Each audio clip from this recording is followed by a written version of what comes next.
उच्च न्यायालयाच्या निर्णयानुसार अनुसूचित जातीच्या आरक्षणात अ, ब, क, ड वर्गीकरण करण्यात यावे या मागणीसाठी आज वाशिममध्ये मातंग समाजाकडून जिल्हाधिकारी कार्यालयावर भव्य आक्रोश मोर्चाचे आयोजन करण्यात आले होते. या मोर्चात हजारो समाजबांधव सहभागी झाले होते.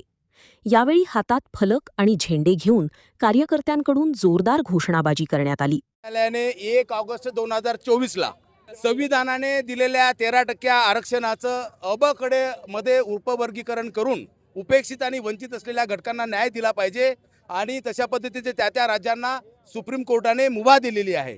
आणि त्या अनुषंगानं हरियाणा, पंजाब, तामिळनाडू, आंध्र प्रदेश, तेलंगणा या राज्यांनी या आरक्षणाचं उपवर्गीकरण करण्याचं तरतूद करून अंमलबजावणी देखील केलेली आहे. आमची महाराष्ट्र शासनाला विनंती अशी आहे, माननीय युवाभाव असू द्या, सरकार असू द्या, की इतर राज्याच्या प्रमाणे महाराष्ट्रामध्ये उपेक्षित 100 वर्ष मागे पडलेला हा जो मातंग समाज आहे याला खऱ्या अर्थानं मुख्य प्रवाहात आणायचा असेल, न्याय द्यायचा असेल तर या आरक्षणाचं उपवर्गीकरण करण्याची अंमलबजावणी तात्काळ येणाऱ्या अधिवेशनामध्ये केली पाहिजे. अशा पद्धतीची आग्रही मागणी करण्यासाठी हा संपूर्ण वाशिम जिल्ह्यातला समाज या ठिकाणी आलेला.